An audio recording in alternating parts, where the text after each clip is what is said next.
Hello guys, welcome on our channel. So guys, आज हम अपने चैनल पे टॉपिक कवर करेंगे, that is the accounting principles. Accounting principles क्या है? उसके रिलेटेड जितने भी उनके टाइप्स हैं वो सारे क्या करेंगे, कवर करेंगे अकाउंटिंग प्रिंसिपल से। वो गाइस, शुरू करने से पहले अगर तक आपने हमारे अभी तक इस चैनल को सब्सक्राइब नहीं किया तो गाइस जल्दी से हमारे इस चैनल को सब्सक्राइब कर लीजिए ताकि आपके तक हमारी लेटेस्ट से लेटेस्ट वीडियोस आती रहे। तो गाइस, शुरू करते हैं आज की इस वीडियो को, that is accounting principles. So guys, बात करें अकाउंटिंग प्रिंसिपल्स क्या है। अकाउंटिंग प्रिंसिपल्स क्या है? They are the general rules. क्या है ये? रूल। जनरली हम क्या बोलते हैं? रूल्स हैं। रूल्स किसके related? To prepare the accounting. हम जब अकाउंट्स तैयार करते हैं, जब अकाउंट्स बनाएंगे, तो अकाउंट्स बनाने के ड्यूरिंग जो हमें रूल्स फॉलो करने पड़ेंगे, that are the accounting principles. Guys, generally rule जो दिए हैं, that is ICAI, that is institute of chartered accountant of India. इन्होंने सारे अकाउंटिंग जो प्रिंसिपल्स हैं दिए हैं। ठीक है गाइस, हम बात कर ले अकाउंटिंग प्रिंसिपल से। गए हमने क्या किया कि ये अकाउंटिंग प्रिंसिपल्स है, हमने इनको दो कैटेगरीज में डिवाइड कर दिया। दो कैटेगरीज कौन सी है? अकाउंटिंग कंसेप्ट्स है, अकाउंटिंग कन्वेंशंस है। अकाउंटिंग प्रिंसिपल्स को गाइस दो कैटेगरीज में क्या कर दिया गया? डिवाइड कर दिया गया, अकाउंटिंग कंसेप्ट्स में एंड अकाउंटिंग कन्वेंशंस में। सब गाइस, सबसे पहले बात करते हैं अकाउंटिंग कंसेप्ट्स की। अकाउंटिंग कंसेप्ट्स क्या है? अकाउंटिंग कंसेप्ट में सबसे पहले जो अकाउंटिंग कंसेप्ट के बारे में पूछा, अकाउंटिंग कंसेप्ट क्या है, तो हम बोल सकते हैं कि अकाउंटिंग कंसेप्ट अजम्पशंस है, मान्यताएं। हम अज्यूम करके चलते हैं कि अकाउंट्स जब हम बनाएंगे हमें ये चीज फॉलो करनी पड़ेगी, अज्यूम करनी पड़ेगी। सो हम जनरली बोलते हैं कि accounting concept are the assumption of accounting. Accounting की क्या है? ये असम्पशंस है। सो गाइस, बात करें अकाउंटिंग कंसेप्ट्स की। अकाउंटिंग कंसेप्ट्स में कौन कौन से कंसेप्ट्स कवर हो रहे हैं गाइस? सबसे पहला जो कंसेप्ट है that is business anti concept. Business anti concept क्या बोलता है कि बिजनेस जो है उसकी ऑनर से एक सेपरेट एंटिटी है। गाइस देखो, एक ऑनर है, एक बिजनेस है। हम मान के चलते हैं कि ऑनर एक अलग पर्सन है, बिजनेस एक अलग पर्सन है। बिजनेस एक आर्टिफिशियल पर्सन है। हमने जितने भी अकाउंट्स प्रिपेयर करने हैं, हमने किसके लिए प्रिपेयर करने हैं? बिजनेस के लिए करने हैं, ना कि ऑनर के लिए करने हैं। सो इसकी जो सबसे पहली अजम्पशन है दैट इज कि जो बिजनेस है उसकी अपने ऑनर से एक सेपरेट एंटिटी है। ऑनर एक अलग पर्सन है, बिजनेस एक अलग पर्सन है। So guys, come to the next that is dual aspect concept. Dual aspect concept क्या बोलता है कि जितनी भी बिजनेस में ट्रांजैक्शंस होगी, जितनी भी बिजनेस में क्या होगी? ट्रांजैक्शंस होगी, उनको दो एस्पेक्ट्स में रिकॉर्ड करना पड़ेगा। दो एस्पेक्ट्स मतलब कि अगर कुछ बिजनेस से जाएगा उसके बदले में कुछ ना कुछ बिजनेस में आएगा भी आएगा, मतलब डेबिट और क्रेडिट एस्पेक्ट्स। फॉर एग्जांपल, हम मशीनरी परचेज करते हैं, परचेज करें तो मशीनरी हमारे बिजनेस में आ जाएगी, उसके बदले में जाएगा क्या? कैश जाएगा या बैंक बैलेंस जाएगा, मतलब कुछ आ रहा है, कुछ जा रहा है। तो जितने भी हम ट्रांजेक्शन को रिकॉर्ड करेंगे वो डुअल एस्पेक्ट्स में करेंगे, दो एस्पेक्ट्स में करेंगे। हर ट्रांजेक्शन के दो एस्पेक्ट्स होंगे, दो अकाउंट्स को करेगी, इफेक्ट करेगी। सो that is the dual aspect concept. मतलब इसको हम क्या करेंगे? डबल एंटी सिस्टम वाला इस पे कंसेप्ट अप्लाई करेंगे।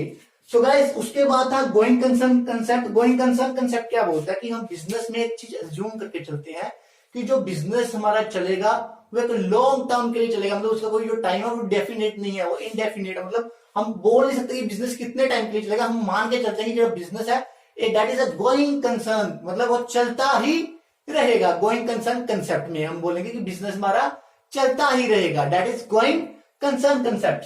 सो गाइस, उसके बाद क्या है? Accounting period concept. Accounting period concept क्या है गाइस? गोइंग कंसर्न से ही निकला कि हम मान के चल रहे हैं कि बिजनेस एक गोइंग कंसर्न है, मतलब चलता ही रहेगा, 20 साल 30 साल 40 साल चलता रहेगा।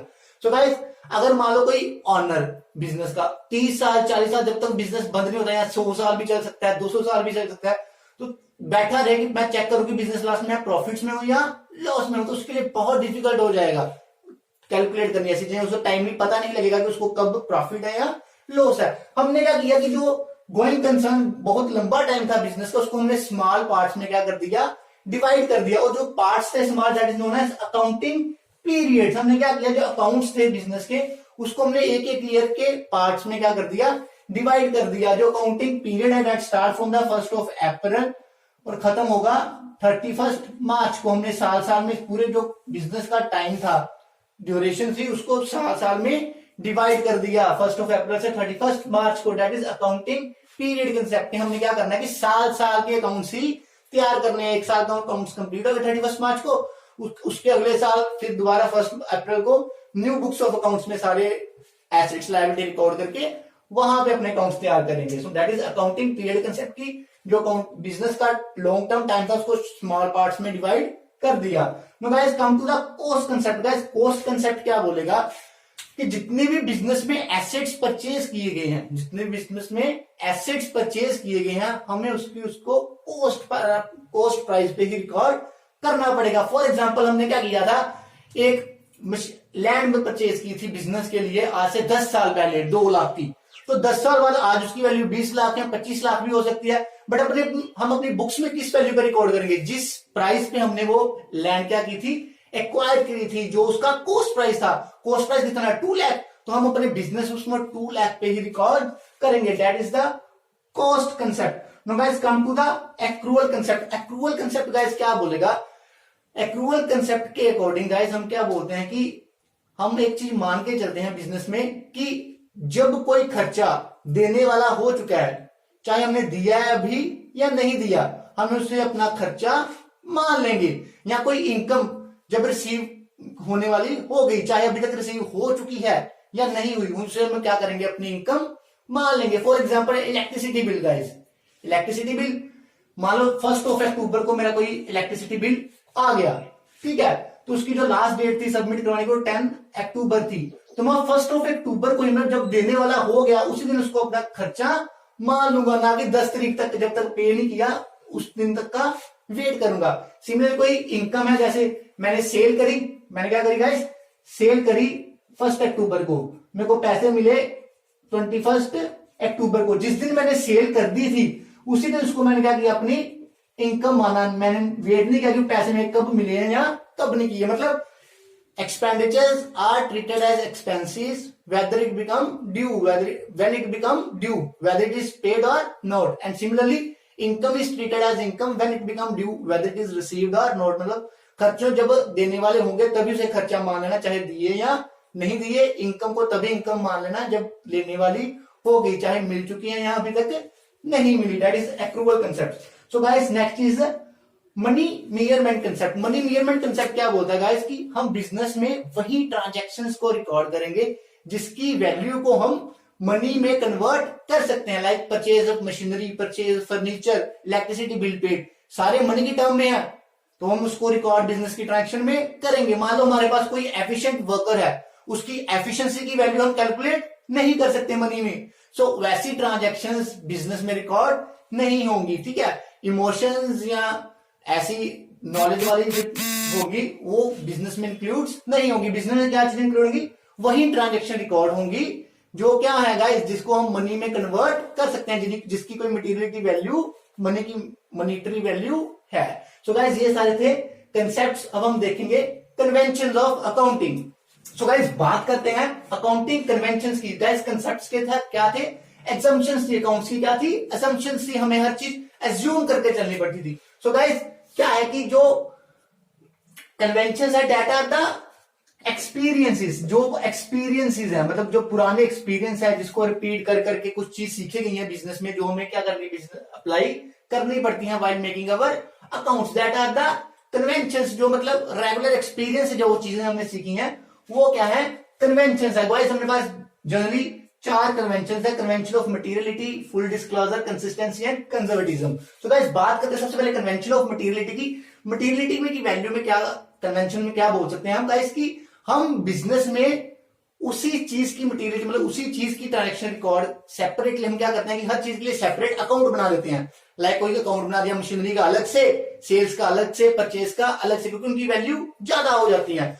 कुछ ट्रांजेक्शन ऐसे होते हैं जिसकी बहुत ही माइनर वैल्यू होती है, बहुत ही माइनर, लाइक जैसे कोई गेस्ट आया तो गेस्ट को हमने क्या किया, कुछ खाने के लिए कुछ रिफ्रेशमेंट ऑफर करिए, जिसमें मान लो कोई टी ऑफर करिए 10 रुपए, 15 रुपए, 20 रुपए, ऐसे कुछ ऑफर उनको किया है। तो वैसे हम उसके लिए सेपरेट अकाउंट तैयार कर देंगे, तो ऐसे करते करते हमारे बिजनेस में क्या होगा, बहुत सारे अकाउंट्स बन जाएंगे, जिसकी मतलब हमारा जो बिजनेस, जो हमारा लेजर है वो बहुत ही कंफ्यूजिंग हो जाएगा, बहुत ही ज्यादा हो जाएगा। हम क्या करते हैं कि हम वही आइटम्स के लिए सेपरेट अकाउंट बना देते हैं जिनकी मटेरियलिटी वैल्यू ज्यादा है, और जिन ट्रांजैक्शन की मटेरियलिटी वैल्यू बहुत कम है, बहुत ही ज्यादा कम है, उसके लिए हम क्या करते हैं, कंबाइंड अकाउंट्स में, जैसे मिसलेनियस एक्सपेंडिचर, हमें कंबाइंड अकाउंट, उसमें जितने भी छोटे मोटे खर्चे हैं सारे ऐड करके एक मिसलेनियस एक्सपेंडिचर का अकाउंट बना देते हैं। तो कंजर्वेटिज्म वही बोलता है मटेरियलिटी, वही ट्रांजैक्शंस के सेपरेट अकाउंट तैयार करो जिनकी मटेरियलिटी वैल्यू है, और जिनकी मटेरियलिटी वैल्यू है ही नहीं या बहुत कम है उनको एक अलग सेपरेट अकाउंट में कंबाइन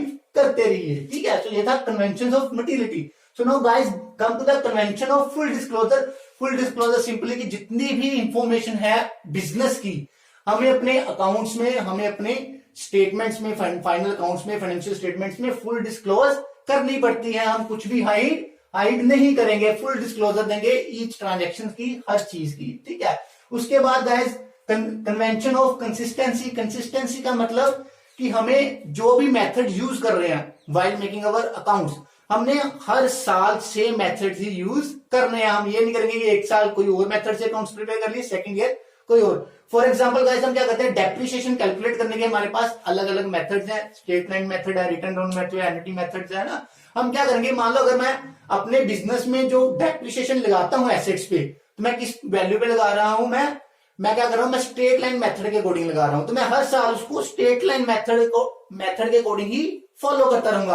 अगर मैं एक साल स्ट्रेट लाइन मेथड लगा लूं, अगले साल रिटर्न डाउन लगा लूं, अगले साल एन्युटी लगा लूं, अगले साल इंश्योरेंस मेथड लगा लूं, तो उस केस में क्या होगा कि मेरे जो अकाउंट्स है वो सही तरीके से प्रिपेयर नहीं होंगे। तो इसलिए मेरे को कंसिस्टेंट रहना पड़ेगा, हर साल सेम तरीके से अकाउंट्स प्रिपेयर करने पड़ेंगे। So guys now come to next is convention of conservatism. Guys ये बहुत ही इंपॉर्टेंट कन्वेंशन है। इसमें हम क्या बोलते हैं कि हम क्या करते हैं कि जितने भी फ्यूचर में आने वाले एक्सपेक्टेड खर्चे हैं, एक्सपेंडिचर्स हैं, है ना, हम उनके लिए पहले से तैयार रहते हैं, रिजर्व्स बना लेते हैं, है ना। मतलब जितने भी फ्यूचर में आने वाली कठिनाइयां हैं उनके लिए पहले से तैयार रहना, तो that is convention of conservatism. और जितने भी फ्यूचर में होने वाली इनकम है उसको मान के नहीं चलना। हम बिजनेस में क्या करें, जो इनकम है फ्यूचर में हम सकता है कि यहां से कोई पैसे आ सकते हैं, जरूरी नहीं आएंगे कि नहीं आएंगे, तो हम उनको नहीं मान के चलेंगे। बट जितने भी खर्चे हमें लगता है कि यहां पे यार पैसा लग सकता है, कंज्यूम हो सकता है, तो हम उस चीज के लिए रिजर्व्स बना रहे हैं, रिजर्व फॉर डाउटफुल डेट्स, ठीक है। वो that is a convention of conservatism कि हमने फ्यूचर के लिए कंजर्व होकर रहना, कि कोई हमें ऐसी कठिनाई ना आ जाए जिससे हमारे बिजनेस पे कोई इफेक्ट पड़े। तो गाइस ये थी सारी convention of materiality, full disclosure, consistency and conservatism. I hope आप सबको ये सारे क्लियर होंगे। सो गाइस जल्दी से क्या कीजिए, अगर आपको आगे भी हमारी ऐसी वीडियो चाहिए तो हमारे इस चैनल को जल्दी से सब्सक्राइब कर लीजिए और थम्स अप जरूर करिएगा। So guys keep stay at home, stay happy and stay healthy guys.